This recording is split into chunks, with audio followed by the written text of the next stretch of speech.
যে ছোট ছোট কাউন্সিলর এরা লোকাল পাড়াকে পয়সা দেয়, তুমি একটা গাড়ি বের করো, তলবার নিয়ে ঘুরো, তোমরা এই করো ও করো।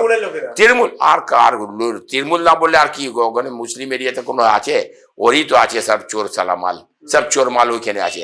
ওরাই তো উস্কায় যে তোমরা নাও, তাহলে গাড়ি বের করো, গাড়ি বের করে ডাঙ্গা বাজাও, তলবার নিয়ে এরকম করো। আলিম থেকে যান, আপনি কোনো মৌলবী কাছে জিজ্ঞেস করুন যে আমি একটা মুসলমান বলছি না, আপনি মৌলবী কাছে যান, বলবেন সেদিন কি তলবার নিয়ে ঘোরা উচিত আছে, সেদিন গাড়ি করে ঢোল বাজানো উচিত আছে? ওরা বলবে না, এটা ঠিক নেই।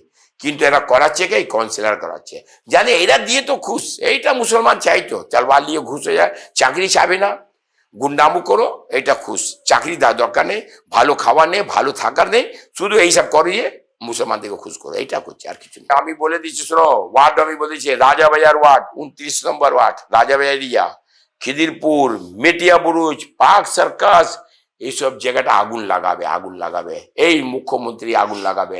কেন না আগুন লাগালে কিছু ওটা সেভ হবে না, সেই কারণে দেখবে আমি আগুন লাগিয়ে একটা ঝামেলা আতঙ্ক করে দেবো, তারপরে ভোট আমি পাবো নিশ্চয়।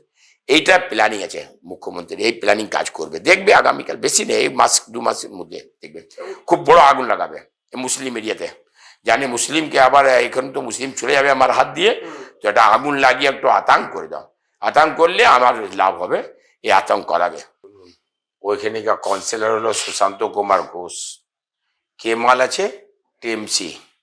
ওখানে এমপি কে আছে? মালা রায়, কে আছে? টিএমসি। ওখানে বিধায়ক কে আছে? জাভেদ আহমদ সাফ, উনি আছে টিএমসি। তাহলে 3 জন যদি ওরা ওরকম থাকে আর ওরকম বেআইনি ভাবে ওখানে গানে গোডাউন হয়, বেআইনি ভাবে জায়গাটা কবজা করে গোডাউন করতে দিচ্ছে, পয়সা আছে, কে খাচ্ছে? ওরা খাচ্ছে, বাইরে লোক নেই, ওরই খাচ্ছে, খাচ্ছে। আর নম্বরতে আমাকে পৌঁছাতে হবে, কালীঘাট টাকাটা পৌঁছাতে হবে।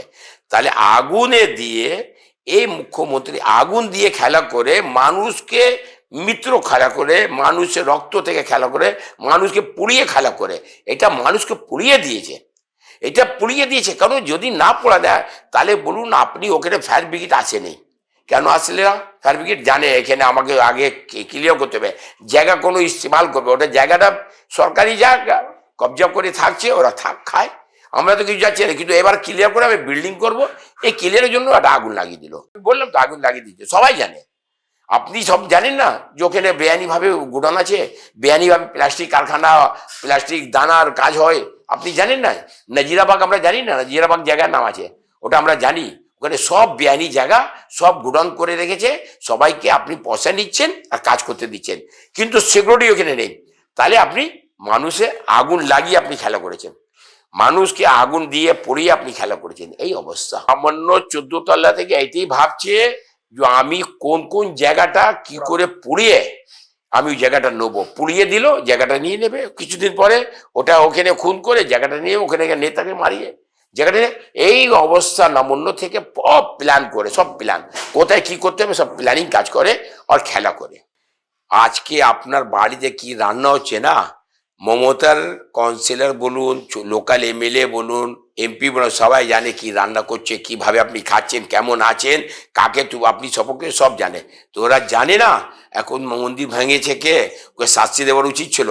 ওরা জানে না মূর্তি কে ভেঙেছে, ওকে শাস্তি দেওয়ার উচিত ছিল, কিন্তু দেবে না। কারণ দেবে না কেন? জানে ওটা তো আমি করাচ্ছি, আমি তো এই ভোটের জন্য আমি করাচ্ছি, করিয়ে আমি ওটা দেখাবো যে তোমাদের সঙ্গে আমি সাপোর্ট আছে। এইটা হচ্ছে কোনো নেই, সিকিউরিটি বলে নেই, এটা বাই প্ল্যানিং কাজ হয়। এরকম আমার সাহস নেই আমি এটা মন্দির ভেঙে দেবো, আমাকে সাপোর্ট দিলে আমি ভাঙছি, এইটা হচ্ছে। আমার সাহস নেই মূর্তি ভেঙে দেবো, আমাকে সাপোর্ট দিলে আমি ভাঙছি, এইটা হচ্ছে। আপনি সাপোর্ট না দিলে ভাঙতে পারে।